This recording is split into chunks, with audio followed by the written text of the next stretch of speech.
All right. Good afternoon, everyone. Thank you guys for being on this live stream with us today. It's always good to see you guys. It's Friday. And as always, even though we're in a lockdown, Friday is still Friday, right? The weekend is here. And this is our first live stream after the BTC halving, the Bitcoin halving. So it was an exciting week. There's a lot to talk about today. So as usual, we have with us today Mr. Jason Wong, who is one of our executive members with the company, one of the founders, and really do a lot in the background. You guys may not see Mr. Wong a lot, but believe me, Mr. Wong, does a lot in the background. He's on the executive team, one of the founders. So you can imagine the things that he's doing in the background. So you're not seeing him, no worry. He's there making things happen. And we got James, who's making things happen in the technical side, making sure everything is nice and smooth. You guys can hear everything right, see everything right. So always love having James here, making things happen. All right, Mr. Wong, how are you feeling today, my friend? Hey, thank you for that introduction. Feeling well, feeling really good, actually. Bitcoin price action has been exactly what we have been predicted, and a lot of the leading market analysts have predicted, which is seesawing around right now. We see it bouncing it from as low as like 9,200 to trying to touch 10,000 again, but it hasn't happened yet. So we think in the short term, if it does break above 10,000, we're going to see some strong momentum going forward on a short-term basis. Yeah.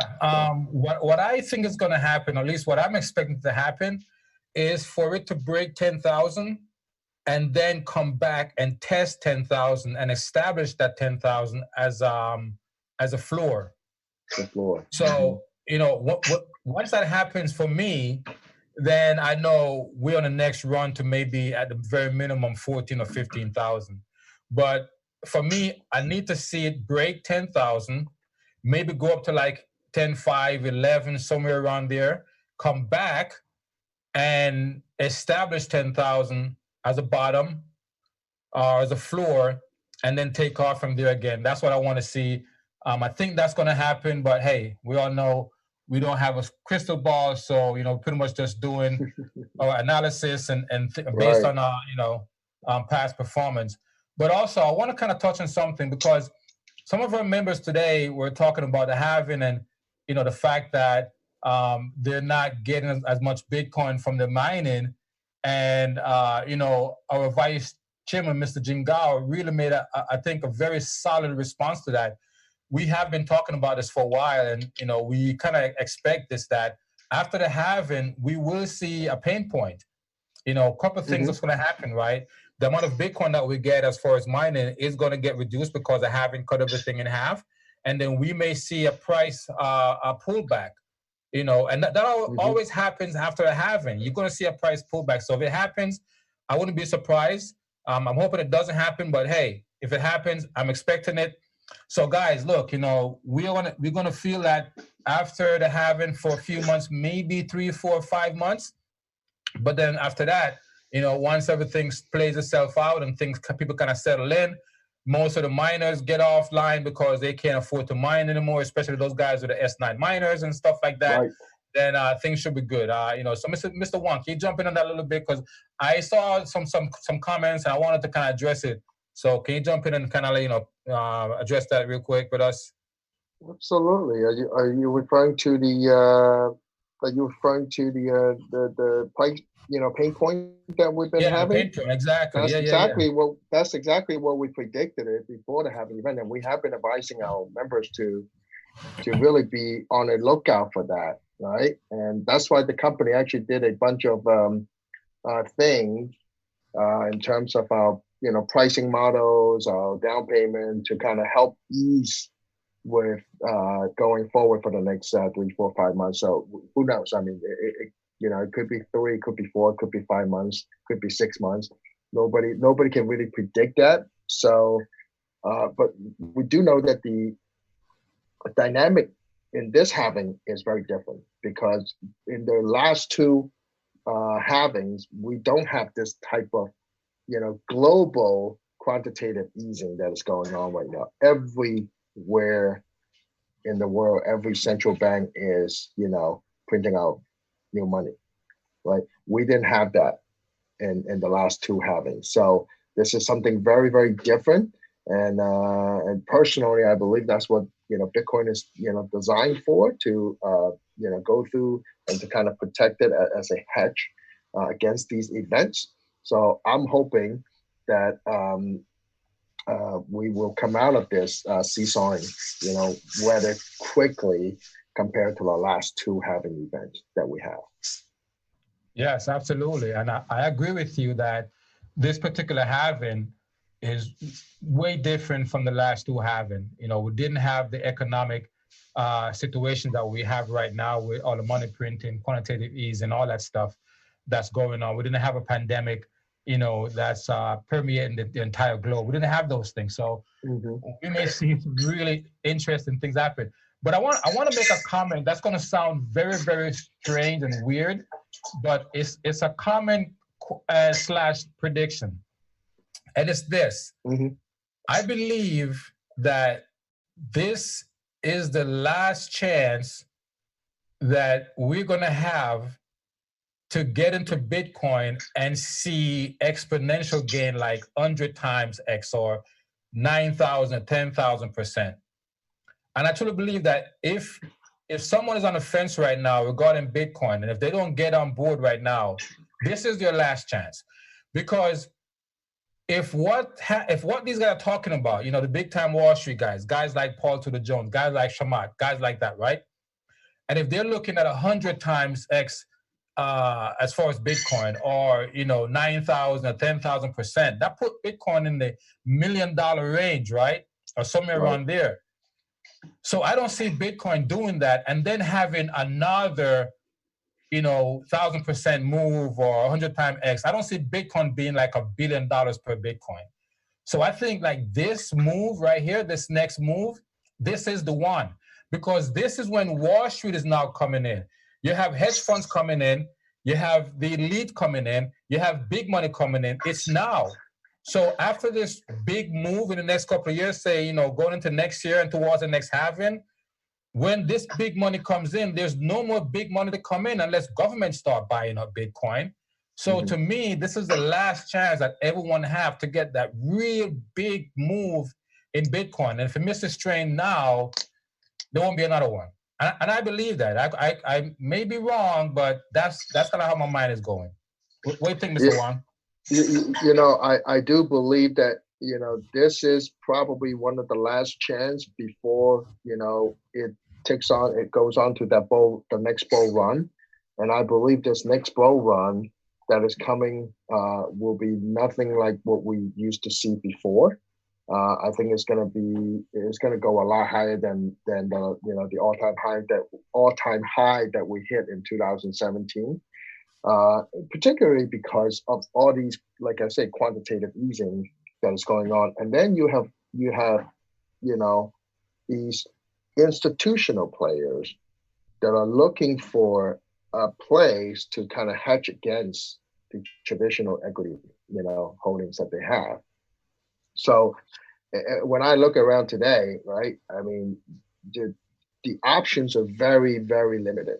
You have precious metal, you have, maybe some commodities, but then, oils is really, it's in a mess right now. And then you have, cryptos. And if you look at all the different cryptos that are available out there, I believe that Bitcoin actually holds the best chance of going to the next all-time high in terms of the percentage compared to other crypto. And it's the mother of all coins, right? It's mostly held. I mean, it has more institutional holders than any other cryptos that are out there. So I think it has a very, very good chance that it's going to go a lot higher than what we have seen in 2017. Nice, absolutely. All right, so let's get into it, Mr. Wang. Our first topic of the day is Libra bad for Bitcoin? And this topic was sent in by one of our members, Raquel. She should be on the live stream watching right now. And this is one of those topics where I kind of want to get some audience participation. I want to know what you guys think. Is Libra a competition or is it bad for Bitcoin? And when I first saw the article, I thought to myself, who would write something like this? Because you have to be dishonest in your thinking to even equate Libra to Bitcoin or even perceive that Libra is a threat to Bitcoin, right? Because they're two completely different things. Mm-hmm. Bitcoin is completely decentralized. Libra is not. And that right there kills the argument. We shouldn't even go any further than that. Once we establish that one is completely decentralized and one is centralized, that kills the argument, right? So sometimes people like to write things just to stir up an argument, but you cannot equate Libra with Bitcoin, or you cannot look at Libra and think that it's going to take over Bitcoin space or anything like that.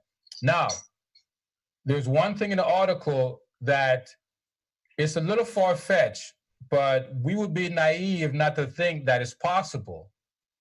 And that is the idea that, if government get to the point where they feel like Bitcoin is a real threat to their sovereignty or to their power, whatever, they could outlaw Bitcoin. They could say, if you use Bitcoin, you go to prison. Now, do I see that happening? Absolutely not. But that's the only valid point I see in that article, is that, yes, if Bitcoin get to be so strong to where the government feel like they will lose complete control, could they outlaw it? And, once you start to threaten people with jail time and stuff like that, people kind of get scared. But besides that, I don't see Libra being any threat or competition to Bitcoin. They're completely two different things. And as far as a basket of currency, we already have a basket of currency. I mean, many people may not know about it. It's called the SDR, but the IMF uses that, right? It has like the US dollar, the Japanese yen, the euro, the British pound, a bunch of currencies in a particular basket. Each currency have a different percentage, and they use that for like international business and stuff like that. So a basket of currency, that idea is nothing necessarily new.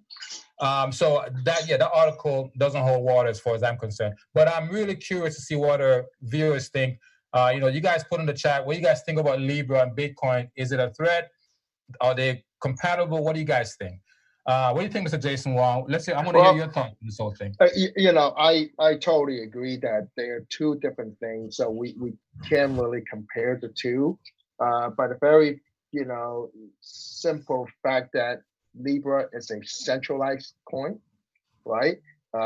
And where versus Bitcoin is a decentralized. There are uses for both, right?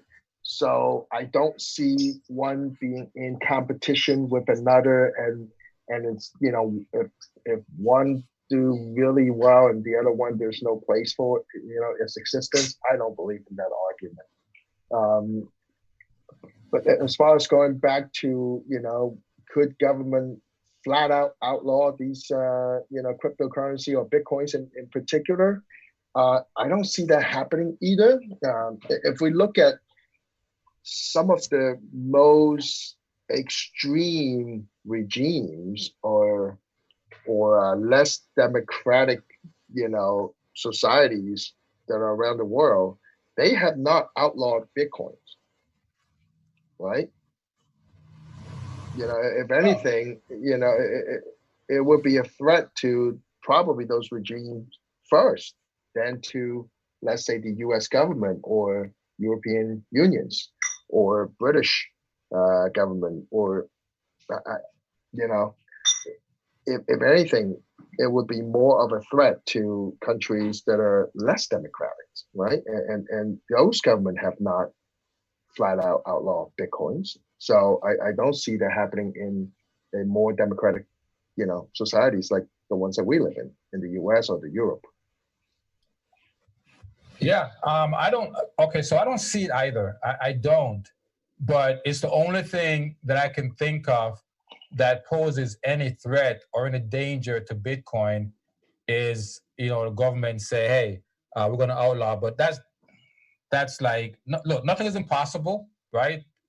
But I just don't see that happening because that would cause, a serious uproar, and the government would have a serious fight on their hands, to say the least, if they try to outlaw Bitcoin. So I don't see it happening. But it's an interesting topic, to discuss. We have a Lori actually just chimed in. She believed that Libra will boost up Bitcoin value, but Libra can't compete with Bitcoins. Yeah, and I think that's a valid point, because what Libra would do is it would definitely help create more awareness about digital currencies, right? Getting more people onto the digital currency platforms. In fact, if any competition, it's a competition against the traditional fiat currency. So it might kill the traditional fiat currency. Yeah. And the other thing is, when you think about Libra and Bitcoin, so Libra is a stable coin. Mm-hmm. So a stable coin doesn't go up in value in terms of, it's supposed to mimic the fiat currencies, if you will. So if a dollar is going to be always a dollar. So right. That's why that's the reason why I'm like, okay, why would you write something like this? So sometimes people write things just to generate conversations, I guess. But in terms of the validity of the article, in terms of, saying Libra is a threat to Bitcoin or bad, no way, shape, or form. But I do believe what Lori's saying is that Libra may help to bring more people into Bitcoin, because once the average person get acclimated to the whole cryptocurrency space, and sending back and forth, and address wallets and stuff like that, then once you get to that point, it's like learning to drive. When you first learn to drive, and you can drive, right? And then someone they offer you have a choice, in an old beat up Pinto or a Lamborghini, right? You're gonna go to Lambo, right? It's just obvious. It's the same thing. You can't compare Libra to Bitcoin. There's no comparison. So, but interesting topic just to discuss it in ways. Hey, here's the thing. With nowadays, if you write a negative, article, you get more viewership, right? Yes. In comparison to like a positive, article. So yes. So that that could be the incentive. I'm just speculating, but I don't buy into the points that the author actually lists out in the article. So yeah, awesome. That's good. All right. So our next topic: Bitcoin decoupling from the stock market, and we've been saying that for a while now. I think a lot of people, they have they think in short terms, and then for us who are not only Bitcoin miners, but most of us in the space are like business owners, investors. We oftentimes take the long view, and so initially, like right now, in the immediate, we may see some correlation, right? Meaning that when the market comes down, we may see a pullback in the Bitcoin price. And then when the market tends to recover, we may see a recovery in Bitcoin price. But that's a short-term thing. That's maybe a day-to-day, week-to-week type thing, a days-to-day type thing, right? But in the long term, when you take the macro view, yes, absolutely, Bitcoin will decouple from the stock market. And also, I think initially, with all this money printing going on, I believe that a lot of that money is going to find its way into the stock market. And I think it's going to boost up stock price, because there's nowhere for it to go in the short term. But once the money start to lose its value, right, then you're going to see that money start leaving the stock market, and it's going to go into Bitcoin, maybe gold, right? We can't, as much as I think Bitcoin is better than gold, we still have to give gold its respect. It's been around for 6,000 years. So we can't just poo-poo gold. It has to give it respect. It's going to be around. It's not going to perform like Bitcoin, but it's going to be around, and some money will go into gold, especially old money, right? Some of it will go into gold, no doubt about it, but not as much as used to be, because before Bitcoin, people that believed in gold or invest in gold as a store of value or as a safe haven didn't have another choice, right? Now they have a choice. So a lot of money is going to find itself in Bitcoin, but we still must give gold its respect. It's going to get some money. It's going to go up in value. But after the short term, once this all wears off, you're going to see a lot of money leave the stock market. It's going to find its way into Bitcoin. And that's going to be one of the things that's going to push up the price of Bitcoin. But to the article, yes, it's starting to show signs that Bitcoin is setting itself up to decouple from the stock market. And we've seen that coming many, many months ago. Yeah, I mean, we see that actually kind of like week by week, right? It may not be very obvious right now, but eventually I do believe, and I agree with you, Gersham, that it will happen. Go's going to have its own, faithful followers and people that would want to invest in it. I am actually curious as to if there's a chart or analysis on, what kind of age group invest in gold, and I would almost be certain that the millennials or younger, if giving them a choice, as a hedge or as a hedge against their traditional portfolio, I would bet that more people would want to invest in cryptocurrencies such as Bitcoins. If you're millennials or youngers, or as compared to traditional type of investors. Absolutely. I think we could probably do that research and have those numbers for the next live stream. But I wanted to bet that if you look at the age group as far as demographics, that's truly invested in gold, you probably find that it's people that's older than like 50s, like in their 50s, mid to late 50s and older. Mm-hmm. I think it's probably going to be that age group. I think people that's in their like mid to low 40s and below, I don't think they are looking to gold as a safe haven or a store's value. I think that's more for the more seasoned people, because it's just tradition. It's just tradition. That's what they're used to. And, Bitcoin does take a little bit of technical skills, not a lot. You must know how to, send it from one wallet to the next. It's super, well, I don't want to say super easy, but it's pretty easy once you know it. But a lot of people who are older in their 60s and 70s, they just don't want to learn that new skill. Not everyone, because we do have some seasoned members now, and they're doing great. So, you do have those older citizens who are willing to learn new things and stretch their mind, right? But you do going to have those who are going to be seasoned. That's all they know is gold, and they're going to go with gold until they have no choice. But yes, we can probably do those numbers and present those at the next live stream. But Gersham, what's interesting is, right? Like if you ask me and to go and to go out and buy some gold or add some gold into my portfolio, I wouldn't know where to begin. Right? Unless if I walk by, I pass by like a pawn shop, or something, or something, then I go in there, buy $1,000 worth of gold chain. Yeah. But if you ask me to go online today and go start buying get some position in golds, I mean, I wouldn't be able to tell you at this moment what is the best way of going about it. So I think the learning curve, it might be just as steep as learning how to buy Bitcoin.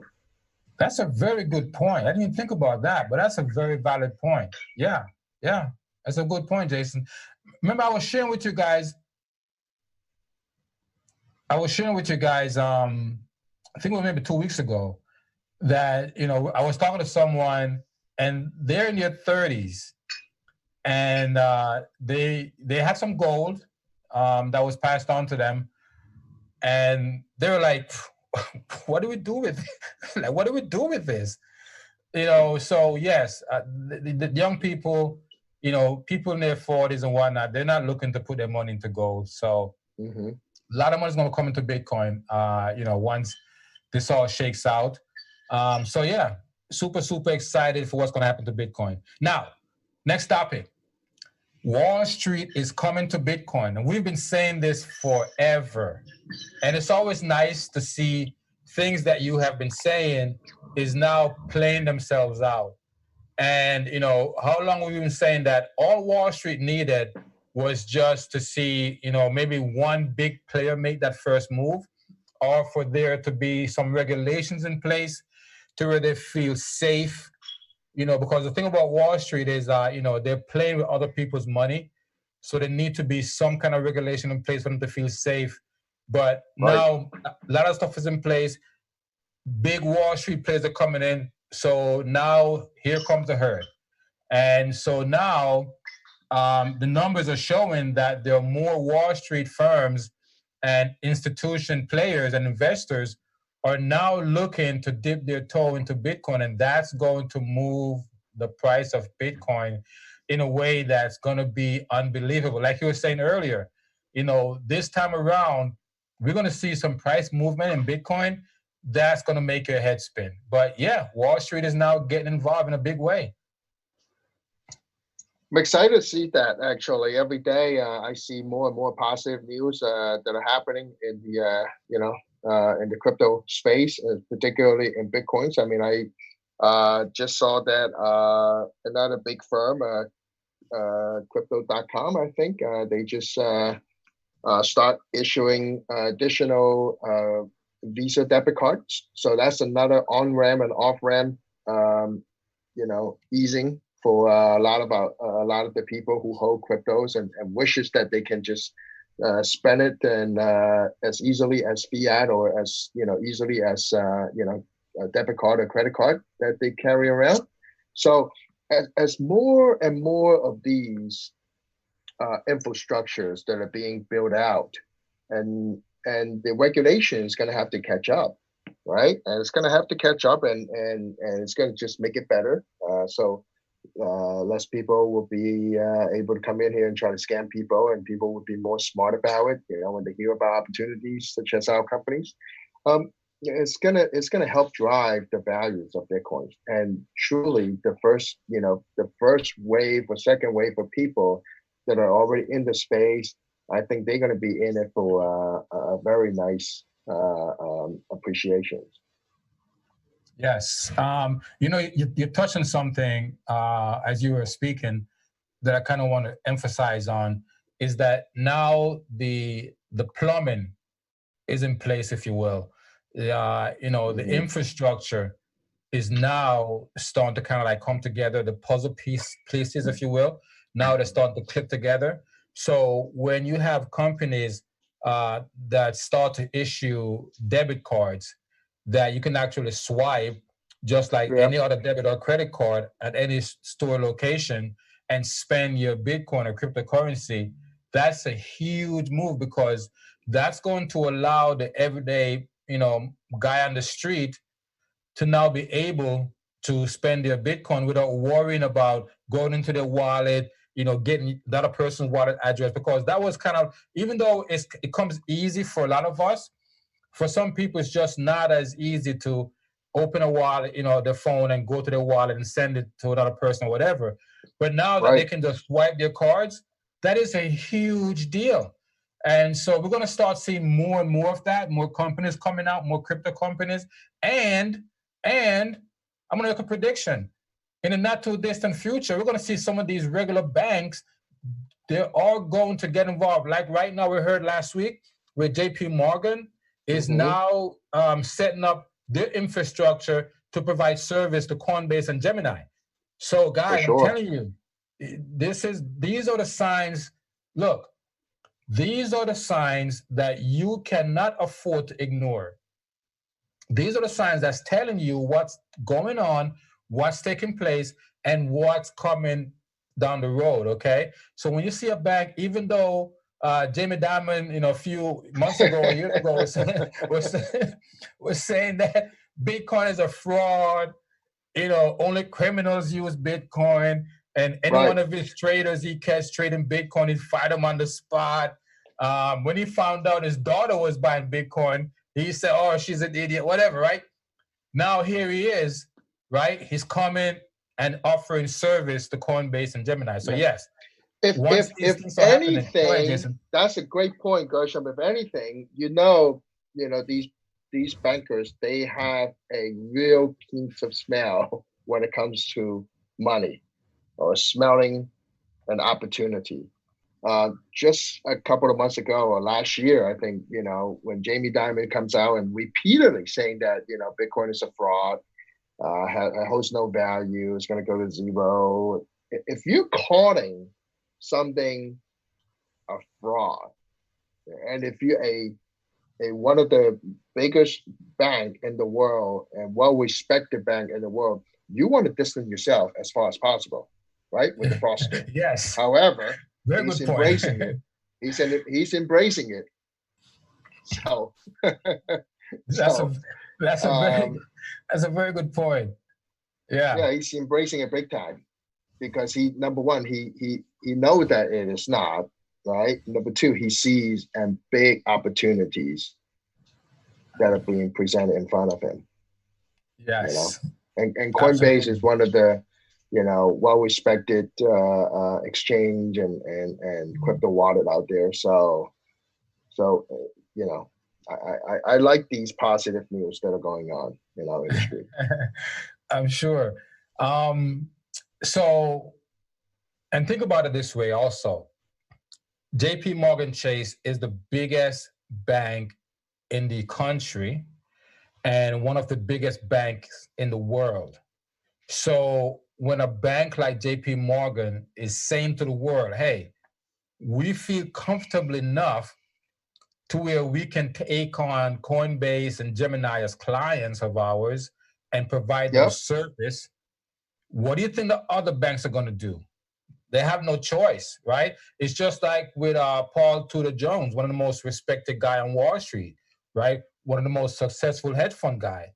When someone like that say to the world, hey, guys, I'm getting in, the other guys have no choice but to follow, right?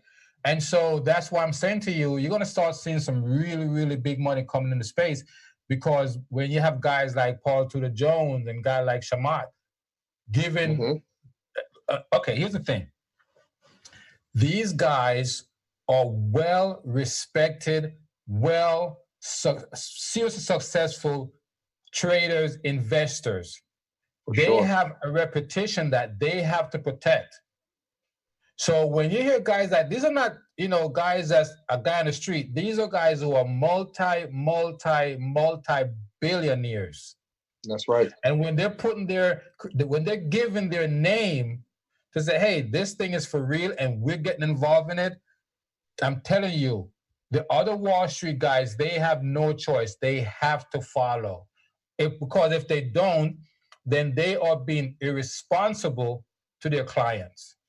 So they have no choice but to follow. So yes, we're going to see some big money coming into Bitcoin. Yep, I agree. I'm just glad that we're already in it.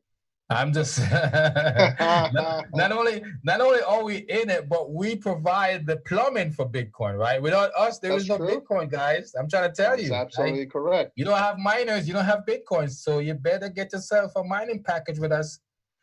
All right, next topic. The Fed chair, Jerome Powell, said he does not see a V-shaped recovery in the economy. And we talked about this a couple of weeks ago. Maybe we talk about it in a couple of the live stream. And I kind of was on that same side. I don't see a V-shaped recovery. I do think that we're going to have this what I call dead cat bounce situation, where we're going to see a push up in the market, and we may see some of this free money that's been printed up. We're going to see some of that's going to find its way into the market, but it's not going to hold for too long. So we may see a push up and then another leg down. But the Fed chairman right now is on record saying that he does not see a V-shaped recovery in the economy. So what are your thoughts on that, Mr. Wong? It was predicted a while back, because in order for that, I think for the economists were saying, for the V-shaped rebounds to happen, you really need to have a clear solution to this whole pandemic. Without the existence of a working vaccine, it's hard to have that V-shape, rebounds. So I didn't hear about his speech when he was on the record, but it was predicted by many analysts and economists that without a clear path to how to get out of this, pandemic, you're not going to see a V-shaped recovery. As more and more countries, or even within our own country, more and more states start to relax and open up, people are still living under this fear, right? That means, maybe they're spending a little bit more conservatively. They would try to avoid going out to a crowded area. Definitely not going to go shopping at the malls, or eat less, at the restaurant, or may not even dine in at all. These are all reasons why, we're not seeing that V-shaped recovery. Because if you have a vaccine, right, that it's going to work, not like the flu vaccine that only works maybe 30% of the time, but if you know that you have a vaccine that specifically target COVID-19, if you take it, then you're immune from it, you'll feel a lot more confidence to go out again and dine at the restaurant, shop at the mall, go back to movie theaters, go have a drink with your friends at a bar. Without the vaccine, I don't see how it can, our economy can go back and have that V-shaped recovery. Yeah, I agree with you, right? And also, just this past week, another 3 million people filed for unemployment. Mm-hmm. So, the unemployment numbers right now, every week, is just inching closer and closer to the numbers that we saw in the Great Depression. So that's a little bit concerning. But to your point, without a vaccine, I don't see how we get back to how things were, as far as going to sporting events and, going out to eat at restaurants and things like that. So it's so unfortunate what's going on. And I think we haven't seen the worst of it yet. Mm-hmm. I think that there's a lot more to come, and it may drag out a lot longer than we originally thought. So it's really bad. It's a bad situation for everyone. But yeah, I don't see a V-shaped recovery at all. And with so many people losing their job and stuff like that, it's going to be really, really tough for me to see that happening, and it's very, very unfortunate. So we'll see what happens. We'll see how things play out. But a V-shaped recovery, I just don't see it. All right, guys. So we are hitting the home stretch. We're going to play another video for you guys, right? It's like a quasi interview, if you will, and very, very powerful information. We're always trying to bring you guys information that's out there in the ether, right? And to me, it's always good when we can bring you guys information that has been said by third party, professional, not just from us. Because one of the things that we don't want ourselves to be caught in a bubble or in an echo chamber where we're saying things and you guys believe it just because we say, because we have this company, you guys are members and things like that. We want to make sure you guys are getting this information and hear what others are saying and the professionals are also saying. So we have a video we're going to play for you guys. It's maybe around 7 minutes or so, but just listen to it. And then at the end, the very last thing that he says at the end, I want you guys to really grasp that and understand what that means. So without further ado, James, if you have that video ready, keep going and play, my friend. Bitcoin is being taken seriously by the world's biggest and most successful investors, and he's absolutely right about Paul Tudor Jones entering Bitcoin. It has made it super serious for a whole new class of investors that might have still been on the sidelines thinking, Bitcoin, can we really be seen to be investing in that? Novogratz, he didn't sell his Bitcoin to halving either. I thought that was very interesting that he held his Bitcoin and that he is calling for a $20,000 Bitcoin by the end of the year. And speaking of Paul Tudor Jones, he got interviewed about his Bitcoin announcement. Of course he did. So let's have a quick listen to see what he had to say about that. If you just think about, say, Bitcoin versus cash, right? Bitcoin, when I think of stores of value, I think of it four ways: purchasing power, trustworthiness, liquidity, and portability. That's kind of the categories I put it in. So when it comes to trustworthiness, Bitcoin's 11 years old. There's very little trust in it. We're watching the birthing of a store of value, and whether that succeeds or not, only time will tell. What I do know is that every day that goes by and Bitcoin survives, the trust in it will go up. If you take cash, on the other hand, and you think about it from a purchasing power standpoint, if you own cash in the world today, you know your central bank has an avowed goal of depreciating its value 2% per year. So you have, in essence, a wasting asset in your hands. So Bitcoin, I think it's a great speculation. I've got something between 1 and I think just over 1% of my assets in Bitcoin. Maybe it's almost 2. That is some super interesting commentary there. One thing that really stands out to me, we are watching the birth of a store of value. Crazy, so true, so beautiful. Such an incredible opportunity. Getting in on Bitcoin in 2020 is insane. Oh sure, 2016 was better, 2012 was even better than that. But we are far from too late. There is still incredible potential. And if someone like Paul Tudor Jones is doing 1% to 2% of his portfolio into Bitcoin, then you know that this is indeed super serious. Personally, I'm way above the 2% mark, but Jones is also spot on about his statements on fiat. Your local central bank is indeed devoted to ruining your long-term wealth. The game's totally rigged. Negative rates, QE infinity, debt bubbles, all the stuff we talk about here on the show on a regular basis. It's totally nuts. And finally, let's hear from Chamath. Joe, this is again, now you're seeing a lot of lines of different thinking converge. So when we started to believe in the long-term value of Bitcoin, it was as a store of value, and it was that schmuck insurance that you kept under the mattress.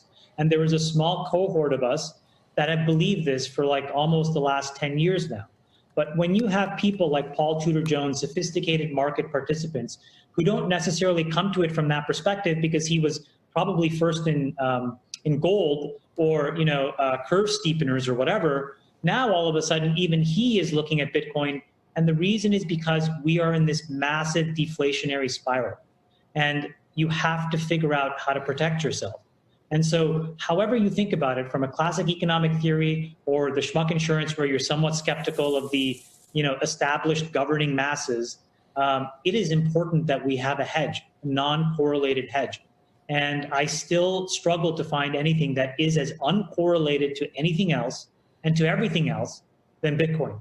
And I think that, if we see it have its day, it's a moment where you're going to wish that you had just bought the 1% and just kept it. He knew all along Bitcoin was the one. This guy, by the way, is one of the biggest Bitcoin whales out there. Bitcoin, it is maturing as a store of value, although, of course, it's still early in its price discovery phase, which is obviously where the opportunity lies. Bitcoin is the insurance against the craziness of central banks. Bitcoin is the insurance policy for everyone else. Wall Street gets bailouts from central banks. Well, guess what? For regular people, Bitcoin is the bailout. All you have to do to get your bailout Bitcoin is to trade in your dirty, dirty fiat. Anyway, I play these tips today because I want you to understand. When you bet against Bitcoin, you're also betting against some of the most successful investors in the history of the world. People like Peter Thiel and Tim Draper and Chamath and Paul Tudor Jones, and of course the list is only growing with time. These are the guys that the Bitcoin haters are betting against. And time again, all of Bitcoin haters, they are proven wrong.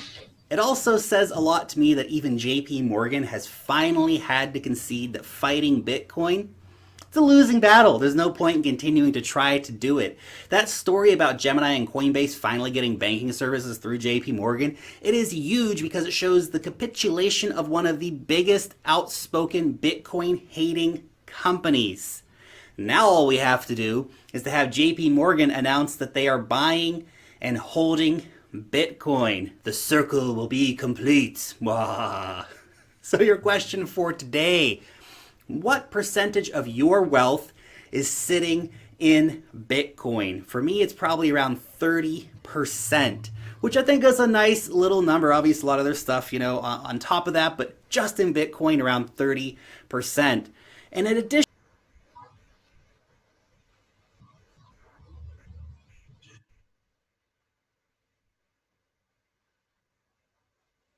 Yeah, that's the. Yeah. It's just that the lagging, it's hard to time the lagging because it lags. So, but yeah, guys. So I thought that was some really good information, and great video. Absolutely. So the last thing that he said towards the end that I really want to emphasize, he said this: the guy, when you bet against Bitcoin, you are betting against some of the most successful investors in the history of the world. Well, also in addition to that, Bitcoin is definitely becoming more and more mainstream, and more regular people like myself are behind Bitcoin. So eventually you're betting against, the general public. And like what JP Morgan Chase or its CEO Jamie Dimon has done, like a lot of the people say, if you can't beat it, join it. Absolutely. Yeah, I think this is a very classical example about, if you can't beat it, join it. So. I agree 100%.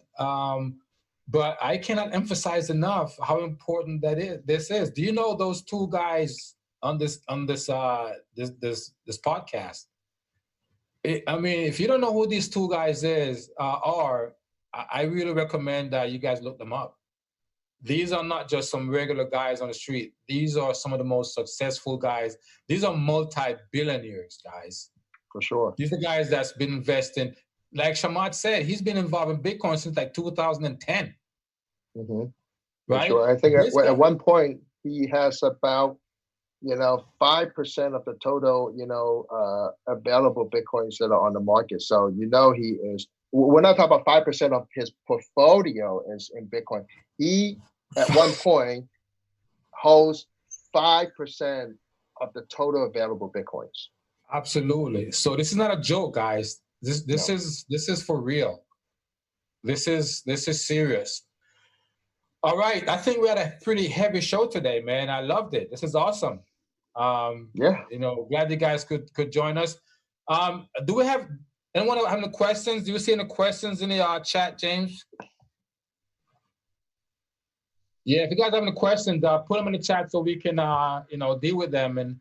And look, like Raquel did, she sent us an article that she thought was interesting and want us to kind of talk about it. So, if you guys have any things that you want us to discuss or to bring up on the show, let us know. Drop it in the Telegram group, and we'll definitely, consider looping it in our topics, on one of these live streams. But I think this brings us to the end of if there are no questions, we're going to go ahead and wrap things up. Once again, I want to thank you guys for joining us today. We always appreciate it, whether you're a member or not a member. We appreciate you giving us your eyeballs. And Jason, it's always awesome hanging out with you, my friend, discussing. Hey, same here. Same here. Have a great weekend. Absolutely, everybody. James, thank you so much. Really appreciate you, my friend. And you guys have a great weekend. And don't forget, Monday, 5:30, same time, same place, another live stream. And also Monday night at 9 o'clock, we know we do our compensation webinar. So join us for that as well, okay? Have a great weekend. We'll see you guys Monday at 5:30. You guys take care. Say again? Yeah, okay.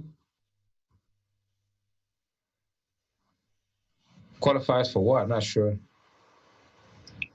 That would be a question that we can probably take it offline, because that's not really the podcast. Yeah, and I'm not sure what a question means. Yeah. To qualify for. Yeah, we'll take a question offline now, James. All right. Okay. All right, guys. See you Monday.